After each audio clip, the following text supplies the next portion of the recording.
ഞാൻ പല വീഡിയോകൾ എടുക്കുമ്പോഴും ഈ ബെക്കാഡി എന്ന് പറയുന്ന കമ്പനിക്ക് വേണ്ടിയിട്ട് വി ഡി സതീശൻ ടാക്സുകളൊക്കെ കുറച്ച് കൊടുക്കുമ്പോഴും ഞാൻ നിങ്ങളോട് പറയാതെ വിട്ടുപോയ ചില കാര്യങ്ങളൊക്കെ ഉണ്ട്. അതുകൂടി എനിക്ക് നിങ്ങളോട് പറയണം എന്ന് തോന്നിയതുകൊണ്ടാണ് ഞാൻ ഈ വീഡിയോ എടുക്കുന്നത്. യഥാർത്ഥത്തിൽ ഞാൻ വീര്യം കുറഞ്ഞ മദ്യം ഇവിടെ വിൽക്കുന്നതിനെതിരല്ല. ഞാൻ നേരത്തെ തന്നെ ന്യൂസ് നോട്ട് എന്ന് പറയുന്ന ചാനലിൽ ഇൻ്റർവ്യൂ കൊടുത്തപ്പോൾ ഞാൻ അവരോട് വിശദമായി പറഞ്ഞിട്ടുണ്ട്. എന്ന് പറഞ്ഞാൽ ഇവിടെ ഇപ്പോൾ തന്നെ നമുക്കറിയാം 6% ഉള്ള ബിയറും അതുപോലെ തന്നെ അതിനേക്കാൾ താഴെയും കുറച്ച് കൂടുതലുമൊക്കെ വരുന്ന ചില വൈനുകളുമൊക്കെ തന്നെ വിറ്റഴിക്കുന്നുണ്ട്. അതിൽ ബിയറിന് 116%, വൈനിന് 86% ടാക്സ് എന്നുള്ളതൊക്കെ നമുക്കറിയാം. അപ്പോൾ യഥാർത്ഥത്തിൽ നമ്മുടെ മദ്യനയത്തിൽ ഇത്തരത്തിലുള്ളൊരു കാറ്റഗറി കൂടി ഇവിടെ വിൽക്കണോ വേണ്ടയോ എന്ന് ചോദിച്ചാൽ തീർച്ചയായിട്ടും ഒരു 5.5 മുതൽ 10% വരെ ഉള്ളതും അതുപോലെ 10% മുതൽ 20% വരെ ആൽക്കഹോൾ അടങ്ങിയിട്ടുള്ള മദ്യവും ഒക്കെ വിൽക്കുന്നതിൽ തെറ്റില്ല എന്ന് പറയുന്ന ഒരു അഭിപ്രായക്കാരനാണ്. ഇത് കേൾക്കുമ്പോൾ എൻ്റെ പ്രിയപ്പെട്ട പ്രേക്ഷകർ വിചാരിച്ചു പോകരുത് ഞാൻ ഏതാണ്ട് എല്ലാ ദിവസവും മദ്യം കഴിക്കുന്ന ഒരാളല്ല. ഞാൻ വളരെ അപൂർവമായി മാത്രമല്ല ബീറൊക്കെ മാത്രം കഴിക്കുന്ന ഒരാളാണ്. അതും ഒരു ബോട്ടിലപ്പുറം അതും പോകാത്ത ഒരാളാണ്. അപ്പോൾ അതുകൊണ്ട് തന്നെ മദ്യത്തോടൊന്നും ആസക്തി ഇല്ലാത്ത ഒരാളാണ് എന്നുള്ളത് ആദ്യമേ തന്നെ പറഞ്ഞു വെക്കട്ടെ. ഇത് എനിക്ക് കഴിക്കേണ്ട കാര്യം കൊണ്ടല്ല. യഥാർത്ഥത്തിൽ നമ്മുടെ ഒരു സ്യൂഡോ വലിയ മേനി നടിക്കലാണ് നമ്മൾ മദ്യം കഴിച്ചില്ലെങ്കിൽ എന്തോ നല്ല ആളുകളാകും എന്നുള്ളത്. എനിക്ക് പോലും പലപ്പോഴും അനുഭവമുണ്ട്. ഞാനൊരു കല്യാണ വീട്ടിലേക്ക് ചെല്ലുമ്പോൾ അല്ലെങ്കിൽ ഒരു ഫംഗ്ഷനൊക്കെ ചെല്ലുമ്പോൾ വലിയ ഹോട്ടലിലൊക്കെ ആകുമ്പോൾ അവിടെയൊക്കെ തന്നെ ബാർ കൗണ്ടറുകളൊക്കെ ഉണ്ടാവും. അപ്പോൾ ഞാൻ ചെല്ലുമ്പോൾ ഞാൻ കഴിക്കില്ല എന്ന് പറയുമ്പോൾ അവർ പലരും ഓക്കെ ഈ പറയുന്ന പോലെ വളരെ നീറ്റായിട്ടുള്ള ഒരാളാണ് എന്ന് പറഞ്ഞൊക്കെ എന്നെ വിടുന്ന കണ്ടുണ്ട്. അപ്പോൾ മദ്യം കഴിക്കാത്ത ഒരാൾ അങ്ങനെ നീറ്റും ക്ലീനും ഒക്കെ ആകുന്നത് എങ്ങനെ എന്നുള്ളത് ഞാൻ അന്ന് മുതലേ ആലോചിച്ചിട്ടുള്ളൊരു കാര്യമാണ്. ഞാൻ കഴിക്കാത്തതിന് എനിക്ക് വ്യക്തിപരമായിട്ടുള്ള ചില കാരണങ്ങളൊക്കെ ഉണ്ട് എന്നുള്ളതാണ്. ഞാനിപ്പോൾ അത്തരം കാര്യങ്ങളിലേക്ക് പോകുന്നില്ല. പക്ഷേ മദ്യത്തിൻ്റെ കാര്യത്തിൽ നമ്മളിത് കഴിക്കുന്നവർ മുഴുവൻ എന്തോ കുഴപ്പക്കാരാണെന്നും കഴിക്കുന്നത് വലിയ പ്രശ്നമാണെന്നും ഇത് മദ്യം ഇങ്ങനെ കൂടുതൽ ലഭ്യമാക്കിയിട്ടുണ്ടെങ്കിൽ ആളുകളൊക്കെ തന്നെ മേടിച്ച് കഴിക്കും എന്നുള്ളതൊക്കെ തന്നെ അങ്ങേയറ്റം അബദ്ധജടിലമായ അസംബന്ധമായിട്ടുള്ള കാര്യങ്ങളാണ് എന്നുള്ളത് ഞാൻ ആദ്യമേ തന്നെ പറഞ്ഞു നോക്കട്ടെ. ഇതിനൊന്നും ഒരു പ്രൂവൺ സ്റ്റാറ്റിസ്റ്റിക്സ് ഇല്ല. യഥാർത്ഥത്തിൽ അത്തരത്തിലുള്ള ഡാറ്റയും റിപ്പോർട്ടുകളും ഒന്നും ഉണ്ടാക്കിയിട്ടുള്ള ഒരു പഠനവും നമ്മൾ നടത്തിയിട്ടില്ല. നമ്മുടെ തൊട്ടടുത്ത് ഇപ്പം നമുക്കറിയാം പല രാജ്യങ്ങളിലും തന്നെ മദ്യം സൂപ്പർ മാർക്കറ്റുകളിൽ വാങ്ങിക്കാൻ കിട്ടും. അവിടെയൊന്നും ആളുകൾ വലിയ ആസക്തിയോടുകൂടി ഇത് മേടിച്ച് കുടിക്കുന്നില്ല. അവിടെയൊന്നും ആരും റോട്ടിലും കിടക്കുന്നില്ല എന്നുള്ളതാണ് വാസ്തവം.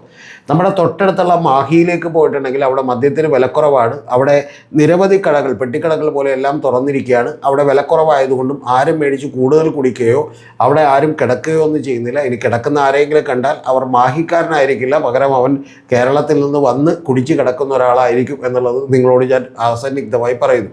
അപ്പോൾ അത്തരത്തിൽ മദ്യം ലഭ്യമാക്കുക എന്നുള്ളത് വലിയ പ്രശ്നമുള്ള കാര്യമൊന്നുമല്ല. യഥാർത്ഥത്തിൽ ഇപ്പോൾ അമേരിക്കയിലും അതുപോലെ തന്നെ അമേരിക്കയിലെ പല സ്റ്റേറ്റുകളിലും കാനഡയിലും ഒക്കെ തന്നെ മാരിയുവാന അതായത് കഞ്ചാവ് പോലും അവിടെ ലീഗലൈസ് ചെയ്തിട്ടുണ്ട്.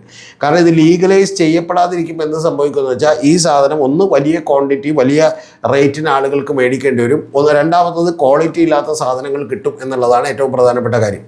ഇത് രണ്ടിനും അപ്പുറത്തേക്ക് ഒരു ഇല്ലീഗലായിട്ടുള്ള ഒരു നെറ്റ്വർക്ക് അവിടെ രൂപപ്പെടും. അതിൻ്റെ ഒപ്പം മാഫിയകളും അതുപോലെ ക്രിമിനൽസും എല്ലാം അതിനോടൊപ്പം ചേരും എന്നുള്ളത് കണ്ടെത്തിക്കൊണ്ട് വളരെ വിശദമായി പഠിച്ചുകൊണ്ട് ഒരു കേസ് പിടിക്കുന്നതിന് വേണ്ടി ഏറ്റവും കുറഞ്ഞത് $10,000 അമേരിക്ക ചെലവിടുന്നു എന്ന് മനസ്സിലായിക്കൊണ്ട് ഇത് നമുക്ക് കൺട്രോൾ ചെയ്യാൻ കഴിയില്ല എന്ന് മനസ്സിലായിക്കൊണ്ട് അവർ യഥാർത്ഥത്തിൽ നിരവധി സ്റ്റേറ്റുകളിൽ ഇതിപ്പോൾ തന്നെ ലീഗലൈസ് ചെയ്തിട്ടുണ്ട്.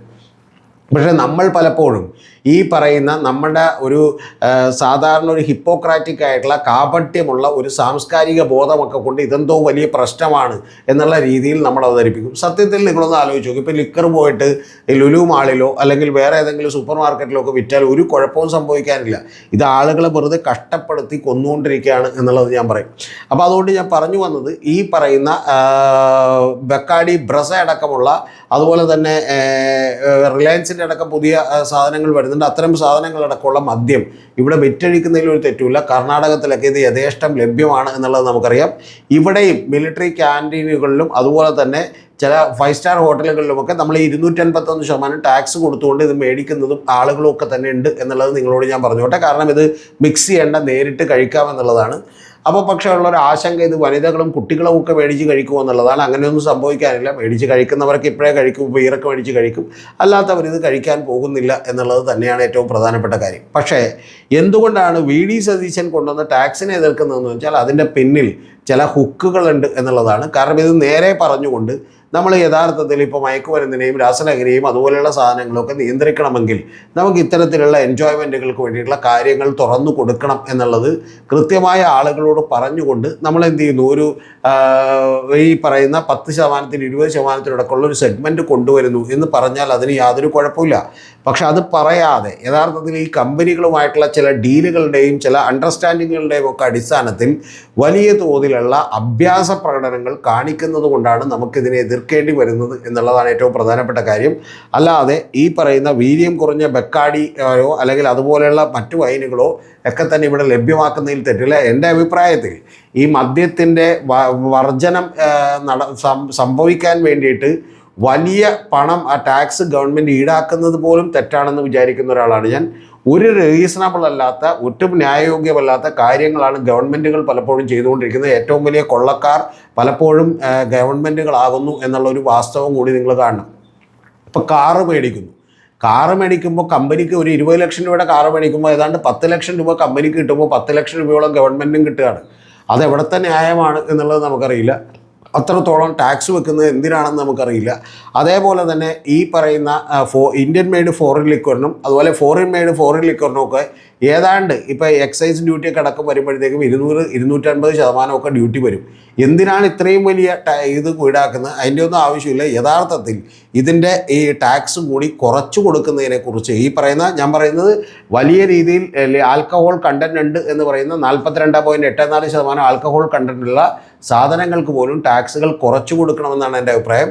ഫോറിൻ മെയ്ഡ് ഫോറിൻ ലിക്കറിന് 60% ഇതുണ്ട്. പക്ഷെ അത് ജോണി വാക്കർ, ഷിവാസ് റീഗലും ഒക്കെ പോലെയുള്ള സാധനമാണ്. അത് ഫോറിനിൽ ഉണ്ടാക്കുന്നതാണ്.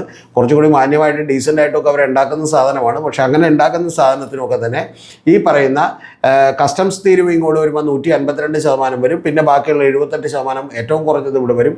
അപ്പോൾ അത്രയും ടാക്സൊക്കെ ഒരു സാധനത്തിന് വേണ്ടി മേടിക്കുക എന്ന് പറയുന്നത് അങ്ങേയറ്റം തെറ്റായിട്ടുള്ളൊരു കാര്യമാണ്. മദ്യവർജനത്തിന് ഇതൊന്നുമല്ല കാരണമെന്ന് പറയുന്നത്. യഥാർത്ഥത്തിൽ ഇതിനൊക്കെ മറ്റു പല കാരണങ്ങളുണ്ട്. അതിനെക്കുറിച്ച് വിശദമായി പഠനം നടത്തേണ്ടതാണ്.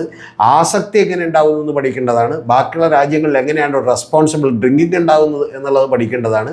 അതിനെക്കുറിച്ചൊക്കെ വിശദമായൊരു പഠനം നടത്താതെ സൈക്കോളജിക്കലായിട്ടുള്ള അതിൻ്റെ ഇമ്പാക്റ്റുകൾ നോക്കാതെ, ഒരു സൊസൈറ്റി എന്നുള്ള ഇമ്പാക്റ്റുകളൊക്കെ നോക്കാതെ ഒരു സുപ്രഭാതത്തിൽ ചാരായം നിരോധിച്ചതുപോലെയുള്ള പല പരിപാടികളും ചെയ്യുന്നതിൻ്റെ പിന്നിൽ വെസ്റ്റഡ് ആയിട്ടുള്ള ചില താല്പര്യങ്ങളുണ്ട് എന്നുള്ളത് മാത്രമാണ് യഥാർത്ഥത്തിലുള്ള പ്രശ്നം.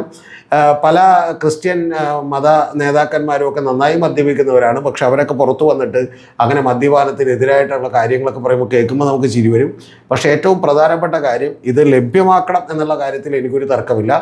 ഇപ്പോൾ ബാംഗ്ലൂരിൽ, കർണാടകത്തിലൊക്കെ നിരവധി IT കമ്പനികളുള്ളത് ഇവിടേക്ക് ജോലി ചെയ്യാൻ ആളുകളെ പോലും കിട്ടാത്തത് ഇവിടെ അത്തരത്തിലുള്ള എൻ്റർടൈൻമെൻറ്റിൻ്റെ സാധ്യതകളില്ലാത്തതുകൊണ്ട് കൂടിയാണ്. നമ്മൾ പക്ഷേ അതൊക്കെ എന്തോ തെറ്റാണ്, വലിയ പ്രശ്നമാണ്, നമ്മുടെ കൾച്ചറിന് കുഴപ്പമുണ്ടാവുമെന്നൊക്കെ പറയും. എന്നിട്ട് നമ്മൾ അയൽവക്കക്കാരൻ്റെ ബാത്റൂമിൽ ഒളിഞ്ഞു നോക്കുകയും കിട്ടിയിട്ടുണ്ടെങ്കിൽ ഏതെങ്കിലും കല്യാണ വീടുകളിലൊക്കെ കിട്ടുകയാണെങ്കിൽ നമ്മൾ എന്ത് ചെയ്യും, മടപടാന്ന് കുടിക്കുകയും റോട്ടിൽ കിടക്കുകയും ചെയ്യുന്ന സ്വഭാവമൊക്കെ ഉണ്ട്.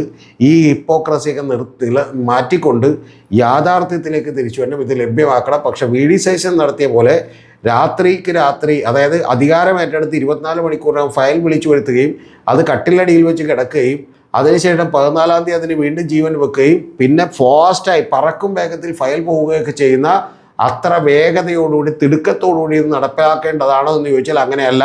ഇത് ജനങ്ങളോട് വളരെ ട്രാൻസ്പെറൻ്റായി കാര്യങ്ങൾ പറഞ്ഞുകൊണ്ട് നടപ്പിലാക്കേണ്ട കാര്യമാണ്.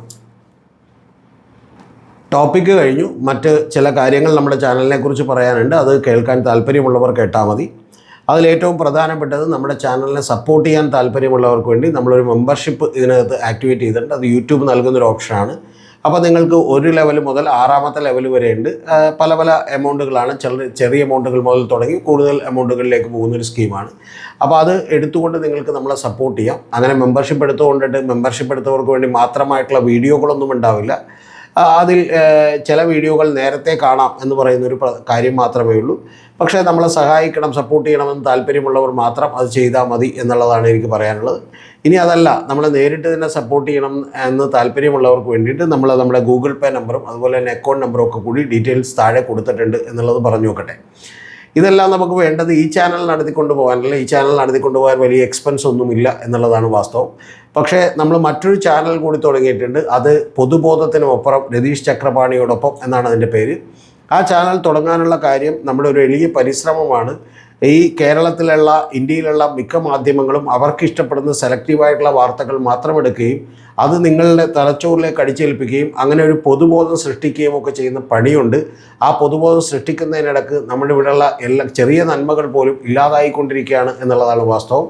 അപ്പോൾ അതുകൊണ്ട് തന്നെ അതിനെതിരെയുള്ള ഒരു ചെറുത്തുനിൽപ്പ് കൂടിയാണ് പൊതുബോധത്തിനപ്പുറം രതീഷ് ചക്രപാണിയോടൊപ്പം എന്ന് പറയുന്ന ആ ചാനൽ ഇംഗ്ലീഷിലേക്ക് മാറ്റുമ്പോൾ അതിൻ്റെ പേര് BCC വിത്ത് രതീഷ് ചക്രപാണി എന്നാണ് ചുരുക്കപ്പേരിൽ അറിയുന്നത്.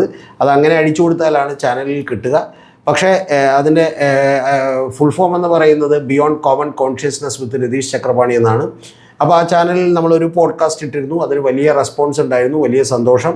1 മണിക്കൂറും 44 മിനിറ്റുള്ള പോഡ്കാസ്റ്റ് 16,000-ലധികം പേർ കണ്ടു കഴിഞ്ഞു. ഏറ്റവും ആദ്യത്തെ പോഡ്കാസ്റ്റ് തന്നെ. ആ പോഡ്കാസ്റ്റ് ഏതാണ്ട് 9,000 മണിക്കൂറുകൾക്കടുത്തോട്ട് ഇപ്പോൾ ആളുകൾ കണ്ടുകൊണ്ട് കഴിഞ്ഞിരിക്കുകയാണ്, വാച്ച് അവേഴ്സ് എന്ന് പറയുന്നത്. അപ്പോൾ അത് വലിയ സന്തോഷം. അതിൽ നമ്മൾ പറഞ്ഞിരുന്നത് പിണറായി വിജയൻ എന്ന് പറയുന്ന ഒരു മുഖ്യമന്ത്രി 2021 ഒരു കരുതൽ മുഖ്യമന്ത്രിയായിരുന്നു, ഒരു കാവൽ മുഖ്യമന്ത്രിയായിരുന്നു. ആ മുഖ്യമന്ത്രിയുടെ ഇമേജ് വളരെ കൃത്യമായ ചില ഗൂഢാലോചനകളുടെ ഭാഗമായി മാധ്യമങ്ങളും അതുപോലെ മാധ്യമങ്ങളും രാഷ്ട്രീയക്കാരും ചേർന്ന് തകർത്തത് എങ്ങനെയെന്ന്, അരവിന്ദ് കെജ്രിവാളിൻ്റെ ഇമേജ് തകർത്ത പോലെ എങ്ങനെയാണ് തകർക്കാത്തത് എന്നുള്ളതാണ് ഞാൻ അതിനകത്ത് കൃത്യമായി പ്രതിപാദിച്ചിട്ടുള്ളത്. അതിൻ്റെ അടുത്തൊരു പോഡ്കാസ്റ്റ് കൂടി വരുന്നുണ്ട്. ആ പോഡ്കാസ്റ്റിൽ നിങ്ങളൊന്ന് ആലോചിച്ച് നോക്കണം, കേരളത്തിൽ VD സതീശൻ എന്ന് പറയുന്നൊരു മുഖ്യമന്ത്രി എങ്ങനെ ഉണ്ടായി എന്നുള്ളതാണ് ആ പോഡ്കാസ്റ്റിൽ പറയുന്നത്. കേരളത്തിൽ ഇതുവരെ ആരും പറയാത്ത, നിങ്ങൾ കേട്ടാൽ ഞെട്ടുന്ന രീതിയിലുള്ള കാര്യങ്ങളാണ് അതിനകത്തുള്ളത്. അത് ഒരു പാർലമെൻ്ററി പാർട്ടിയിൽ ഒട്ടും തന്നെ ഭൂരിപക്ഷമില്ലാതിരുന്നിട്ടും ഏറ്റവും കുറവ് പിന്തുണ ഉണ്ടായിരുന്നിട്ടും കേരളത്തിലെ പാർട്ടിക്കുള്ളിൽ അദ്ദേഹത്തിന് യാതൊരു വിധത്തിലുള്ള പിടിപാടുമില്ലാതിരുന്നിട്ടും ഹൈക്കമാൻഡ് പോലും എതിരായിരുന്നിട്ടും അവർ എങ്ങനെയാണ് VD സതീശനെ മുഖ്യമന്ത്രിയാക്കാൻ നിർബന്ധിതനായത്? ചരിത്രത്തിൽ ഒരിക്കലുമില്ലാത്ത പോലെ മുസ്ലിം ലീഗ് കോൺഗ്രസിൻ്റെ ഒരു പാർലമെൻ്ററി പാർട്ടി നേതാവിനെ നിർണ്ണയിക്കുന്നതിൽ ഇത്രയും വലിയ സമ്മർദ്ദം ചെലുത്തിയത് എന്തുകൊണ്ടാണ്? അതിൻ്റെ പിന്നിൽ കോടികൾ വാരിയെറിഞ്ഞത് ആരൊക്കെ ആയിരിക്കും, അല്ലെങ്കിൽ എന്താണ് അവരുടെ ലക്ഷ്യം എന്നുള്ളത്, അങ്ങനെ ഉണ്ടെങ്കിൽ എന്നുള്ളതാണ് നമ്മൾ ചർച്ച ചെയ്യുന്നത്. അതൊക്കെ കൊണ്ടാണ് യഥാർത്ഥത്തിൽ ഈ കഴിഞ്ഞ 1 മാസം കൊണ്ട് തന്നെ ജനവികാരം എതിരാക്കുന്ന രീതിയിലുള്ള നിരവധി തീരുമാനങ്ങൾ VD സതീശൻ എടുക്കേണ്ടി വന്നത് എന്നുള്ളതാണ്. അപ്പോൾ ഇതിനെക്കുറിച്ചെല്ലാം തന്നെ നിങ്ങളെ വിസ്മയിപ്പിക്കുന്ന നിരവധി ഇൻഫർമേഷൻസ് അടങ്ങിയിട്ടുള്ള ഒരു പോഡ്കാസ്റ്റാണ് വരാനിരിക്കുന്നത്. 24 മണിക്കൂറിനകം നമ്മളത് സംപ്രേഷണം ചെയ്യാൻ കഴിയും എന്നാണ് ഞാൻ വിചാരിക്കുന്നത്. അപ്പോൾ അതുകൊണ്ട് തന്നെ ആ പോഡ്കാസ്റ്റ് നിങ്ങൾക്ക് കിട്ടണമെങ്കിൽ നിങ്ങൾ BCC വിത്ത് രതീഷ് ചക്രപാണി എന്ന് പറയുന്ന ചാനൽ ഇപ്പോൾ തന്നെ സബ്സ്ക്രൈബ് ചെയ്യണം. എങ്കിൽ മാത്രമേ നിങ്ങൾക്കുടൻ തന്നെ അതിൻ്റെ നോട്ടിഫിക്കേഷൻ ലഭിക്കുകയുള്ളൂ. അപ്പോൾ അങ്ങനെ നോട്ടിഫിക്കേഷൻ ലഭിക്കണമെങ്കിൽ തീർച്ചയായിട്ടും ഈ ചാനൽ സബ്സ്ക്രൈബ് ചെയ്യണം. ആ ചാനൽ നടത്തിക്കൊണ്ടുപോകാൻ കുറച്ചുകൂടി എക്സ്പെൻസ് ഉള്ളതുകൊണ്ടാണ് നിങ്ങളുടെയൊക്കെ സപ്പോർട്ട് നമുക്ക് ആവശ്യമായി വരുന്നത്. ചെയ്യാൻ കഴിയുന്നവർ ചെയ്താൽ മതി. ഇനി ചെയ്യാൻ കഴിയാത്തവർ തീർച്ചയായിട്ടും നമ്മുടെ ചാനലുകൾ കണ്ടുകൊണ്ടും അതുപോലെ തന്നെ അതിൻ്റെ താഴെ അഭിപ്രായങ്ങളൊക്കെ രേഖപ്പെടുത്തിക്കൊണ്ടും തന്നെ നമ്മളെ എൻകറേജ് ചെയ്യണം എന്ന് മാത്രമാണ് എനിക്ക് നിങ്ങളോട് പറയാനുള്ളത്.